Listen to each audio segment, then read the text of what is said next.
আসসালামু আলাইকুম সবাইকে।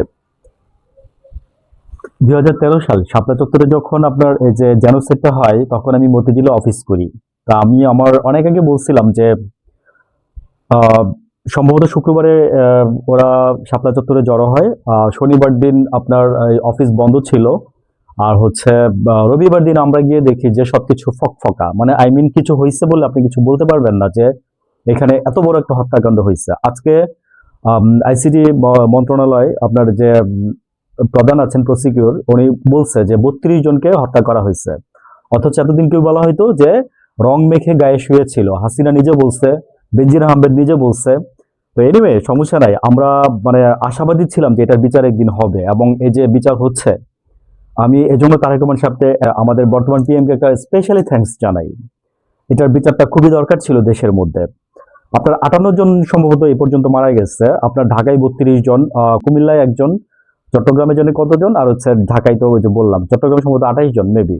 এনিওয়ে, তো এটার শেখ হাসিনা সহ মানে আপনার এই যে যারা যারা তখন ছিল, স্বরাষ্ট্রমন্ত্রী টুকু, তারপরে হচ্ছে আপনার এই যে আরো যারা যারা ছিল, 32 জনকে, 32 জন না 38 জনকে সম্ভবত আপনার আসামি করে মামলা করা হয়েছে। অলরেডি 8 জন, 8 জন গ্রেফতার আছে বর্তমানে, আর বাকিদের বিরুদ্ধে ওয়ারেন্ট জারি করা হয়েছে, হ্যাঁ, গ্রেফতারি পরোয়ানা জারি করা হয়েছে। এর মধ্যে শেখ হাসিনাও আছে।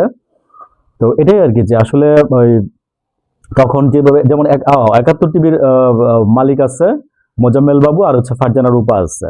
তো যেটা সবাই চাইছিল যে ফারজানা রূপাকে গ্রেফতার করা হয় না কেন বা হচ্ছে না কেন।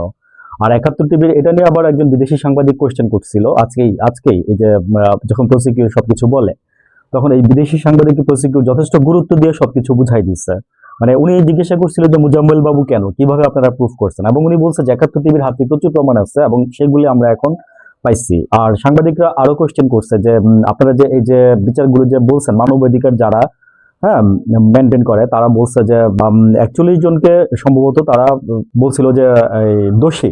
তো ওই 41 জনের কে নিয়েই তারা ওই বিশ্লেষণটা করছে। এটা নিয়ে একজন সাংবাদিক কোশ্চেন করছে।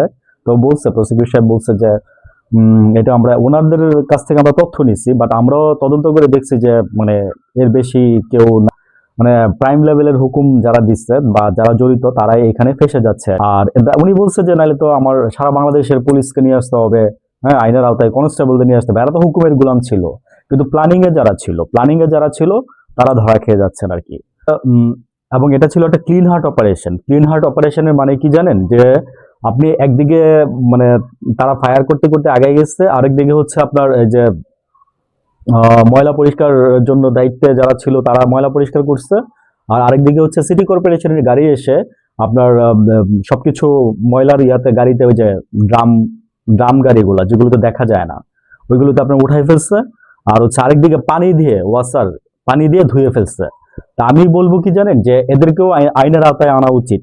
এদেরকেও আইনের আওতা উচিত। তারা তখন এই কাজগুলোতে কেন সম্মতি দিচ্ছিল? আমি একটা কথা বারবার বলি যে আপনি যখন আপনার প্রতি ওই যে বলছি সরকারি চাকরিজীবীর চেয়ারটা, নিচের চেয়ারটা খুব গরম থাকে, আবার বসতেও খুব মজা লাগে। হ্যাঁ, গরম তাওয়ার উপরে বৈশা তারেক রহমান বলে না যে অফিস করতেছি, কিন্তু আবার মজাও লাগে। মজার কথাটা বলে নাই আর কি তারেক রহমান সাহেব, বুঝছেন? আমার বাপরে দেখছি, তো আমার বাপ করে আসছে, আমার বাপও। আচ্ছা, এনিওয়ে, এখানে নিজের গুণগান গাইতে আসি নাই।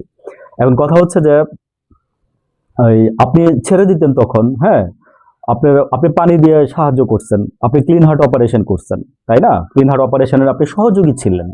তো এটা হচ্ছে মূল বিষয়। আমরা যখন মতিঝিলে যখন রবিবার দিন গিয়ে অফিস করছি তখন সবাই কিছু কথা শুনছি লোক মারফতে, কেউ কিছু বলতে চায় নাই, ভয়ে কেউ কেউ কিছু বলতে চায় না। সম্ভবত ইসলামিক টিভি আরো জানি কি কি টিভি ছিল, ওইগুলো তো মানে লাইসেন্স বাদ করে দিচ্ছে। এবং বলতে পারেন যে অনেকটা তখন ওই সময় মানে হুমকি ধামকি ওদেরকে দেওয়া হয়েছে। মতিঝিলে কেউ কিছু বলতে চায় না। যারা মতিঝিলে বসবাস করতেন তাদের মুখের কোট আনকোট আমি বলি যে রাত্রেবেলা আপনার পুরো লাইট বন্ধ করে দেওয়া হয়েছে। হ্যাঁ, লাইট বন্ধ করে, মানে অন্ধকার ছিল, মনে হচ্ছে কি যে 71 যারা মুরব্বী ছিল তারা বলছে 71-এর যুদ্ধের সময়ও নাকি এতটা আতঙ্কিত তারা হয় নাই যেরকম আতঙ্কিত তারা করছে তখন। বিকজ মানে একদিকে আপনার সাউন্ড গ্রেনেড, একদিকে আপনার ফায়ারিং, আরেকদিকে হচ্ছে আপনার মানে আমরা তো দেখছি যে মানে বললাম না যে রং মেখে শুয়েছিল, তাই না? আজকে রং মেখে শুয়েছিল, দেখেন রং মেখে শুয়েছিল কিনা। মানে মারা গেছে, তারপরে তারে বুট দিয়ে লাথি দিয়ে মনে করেন যে চাপ দিয়ে ধরে রাখছে। মানে এগুলো অনেকে আপনার যে মানে হইছে, মানে অনেকের কাছে ভিডিও ফুটেজ আছে কিন্তু দিতে চায় না। দিতে চায় নাই, দিতে চায়ও না। কারণ হচ্ছে যে জানেনই ভাই কয়জন আছে যে দেশপ্রেম নিয়ে কথা বলবে বা দেশ নিয়ে কথা বলবে, ওই ঠেকা পড়ে নাই তো আপনারা আমার মতো। এখন কথা হচ্ছে যে যারা একদম সামনাসামনি দেখছে তারা বলতে পারবে যে অকারেন্স গুলো কিভাবে ঘটছে, তারা বলতেও চায় নাই, মানে তারা এভাবে বলছে। এবং লাস্টে আপনার এই যে বাংলাদেশ ব্যাংকের ভিতরে তারা ঢুকছে, মানে বড় যে ভবনটা শাপলা চত্বরের ডান পাশে। আমার 5-6 বছর আমার ওইখানে মতিঝিলে আমি অফিস করছি, তো 6 বছর ব্যাংকে। তো আমার ওই মতিঝিল গুলিস্তান জায়গাটা আমার ভাজা ভাজা। এবং ওই যে বললাম না যে টাকা উড়ে, কই টাকা উড়ে, মতিঝিল আর গুলিস্তানি টাকা উড়ে। কেমনে টাকা উড়ে ধরবেন, থাকে এখানে আর কুবুদ্ধিটা না দিলাম আপনাদের।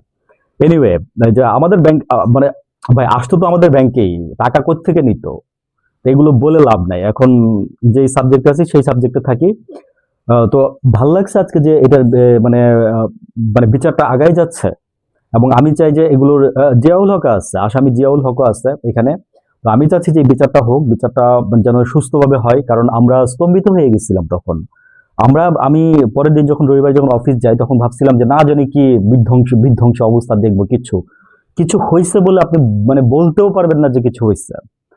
দ্যাট ওয়াজ দ্য কি, মানে ক্লিন হার্ট অপারেশন, বুঝছেন? তো এই তখন বেনজির এটা নেতৃত্ব দিচ্ছে সামনে থেকে।